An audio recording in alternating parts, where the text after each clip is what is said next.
Nah dok, saat ini orang tidak dapat terpisahkan dari gawainya ya dok ya, baik pun itu di pekerjaan ataupun untuk mencari hiburan. Bener banget itu. Nah tapi sebenarnya apa sih dampak yang akan timbul pada kesehatan jika memakai gawai berlebih dok? Ya, tentu banyak dampak kesehatan yang bisa timbul akibat pemakaian gawai yang berlebih.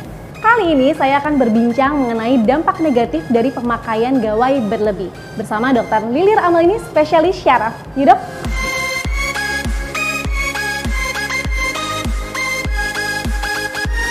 Sebenarnya seberapa lama sih dok batasan untuk pemakaian gawai untuk orang dewasa? Karena kan kalau untuk anak-anak kan ada pembatasan screen time ya dok ya. Nah untuk orang dewasa bagaimana dok?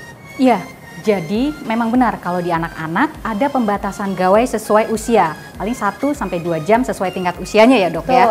Nah kalau di orang dewasa itu belum ada panduan resmi atau pastinya berapa lama pemakaian gawai yang ideal. Namun para ahli pemirsa itu merekomendasikan waktu pemakaian gawai maksimal 2 jam di luar jam kerja. Dokter, di masa sekarang kita kan pasti sering melihat orang-orang asik dengan gawainya ya dok ya, bahkan sampai bisa lupa waktu nih. Sebenarnya dampak kesehatan apa sih dok yang dapat timbul karena pemakaian gawai berlebih dok? Jadi dampak yang bisa timbul dari pemakaian gawai berlebih itu banyak banget. Mulai dari sistem penglihatan, misalnya nih matanya pegel, merah, berbayang, terus lagi yang paling sering tuh nyeri di leher. Betul. Hingga ke kepala, hingga ke bahu. Bisa juga kesemutan di tangan, atau bisa juga nyeri pinggang sampai gangguan tidur dan obesitas. Jadi dari ujung kepala sampai ujung kaki itu bisa kena dampaknya ya dok ya? Benar banget. Dokter, ini banyak orang yang bertanya-tanya nih dok, apakah betul penggunaan gawai berlebih dapat menimbulkan kerusakan pada syaraf dok? Ya, benar banget dok. Jadi pemakaian gawai yang berlebih itu dapat menyebabkan gangguan pada saraf. Yang paling sering nih dok adalah gangguan pada leher. Disebutnya adalah neck tag syndrome. Nah kita kan tahu ya, jadi leher ini menyambungkan antara kepala sampai di bahu. Jadi ada otot yang menyambung di belakang kepala ini sampai ke bahu. Nah itu apabila kita menggunakan gadget dengan posisi yang salah, dengan postur yang salah selama waktu yang lama, itu akan mengakibatkan otot leher yang kaku. Kepala ini disangga oleh namanya tulang servikal, tulang leher. Ya, itu ada 7 ruas, dia bentuknya agak melengkung ke arah belakang, namanya huruf C seperti itu. Nah, dalam posisi lurus 0 derajat ini, kepala itu memberi beban sebanyak 5 kg. Bila kita menunduk sebanyak 30 derajat, bebannya bertambah sebanyak 18 kg. 18 kilo dok? Ya, 18 kg, 30 derajat. Nah, sedangkan kita kalau misalnya pakai handphone, itu bisa sampai begini kan ya? Betul, betul. Itu 60 derajat, bebannya 27 kg pemirsa. Jadi sama dengan meletakkan beban 27 kilo di atas kepala. Nah, 27 kg berjam-jam, itu kayak kita manggul anak 8 tahun. Betul. Di mana kita, gimana nggak pegel, gimana nggak sarafnya rusak. Nah, itu tadi neck tag syndrome. Yang kedua juga bisa kita merasakan kesemutan pergelangan tangan hingga ke jari-jari. Sering juga dok ini ya? Iya benar. Jadi karena tadi ya postur dan posisi tangan yang stagnan dalam waktu yang lama, itu mengakibatkan penebalan pada saraf namanya saraf medianus. Nah, yang melewati pergelangan tangan kita mempersarafi jari-jari, sehingga kalau itu menebal bisa sampai ada cairannya, penumpukan cairan, itu sarafnya tertekan dan mengakibatkan rasa kesemutan hingga ke jari-jari. Kalau misalnya kita udah ngerasa pegel ataupun kesemutan doknya tadi di leher ataupun di tangan, nah penanganan apa yang dapat kita lakukan tuh? Ya sebenarnya yang paling penting adalah pencegahannya ya, gimana supaya kita tidak mengalami tadi mulai dari gangguan mata, gangguan leher, sampai tadi obesitas juga ya.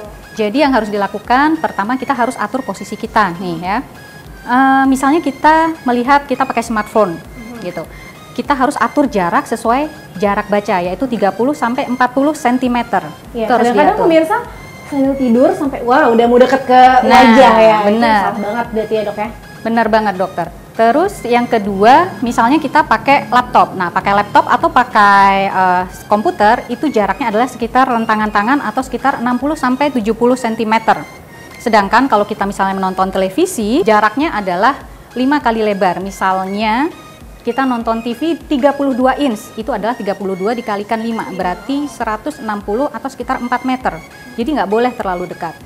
Nah, selain itu tadi benar kata dokter Sabrina. Nah, nggak boleh terlalu nunduk kan tadi, kalau kita semakin nunduk beban leher semakin berat. Jadi Yang optimal adalah mengangkat gawai setinggi mata kita atau paling nggak 10-15 derajat nih, se-eye level seperti ini ya.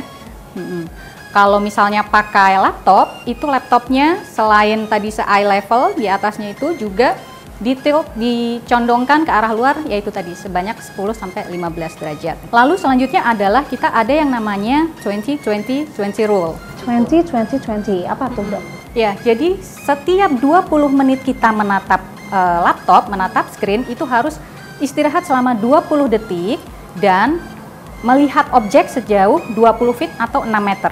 Jadi harus istirahat tadi ya, 20-20-20 rule. Kadang-kadang pemirsa kalau misalkan udah fokus sama kerjaan nih, suka udah gak kepikiran untuk istirahat 20 detik ya dok ya, udah bablas gitu. Ternyata penting pemirsa untuk setiap kita menatap 20 menit, istirahat selama 20 detik ya dok ya. Benar. Dan melihat objek yang jaraknya 20 feet atau 6 meter. Lalu yang ketiga, apabila sudah 2 jam, nih 2 jam kita terus-terusan menatap screen, itu harus istirahat selama 15 menit.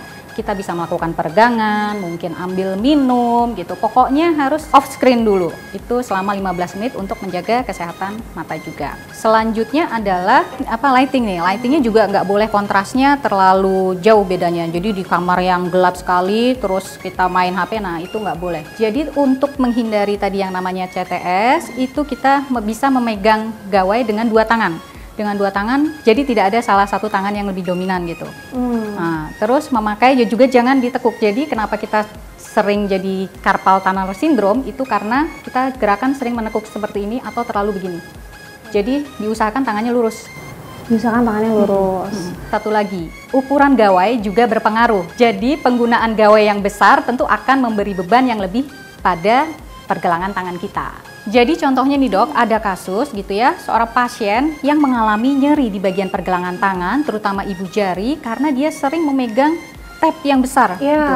Jadi pengoperasiannya, penggunaannya kan harus menggunakan, dia lebih banyak menggunakan jempolnya. Betul. Seperti itu, jadi dia mengalami nyeri di bagian pergelangannya juga.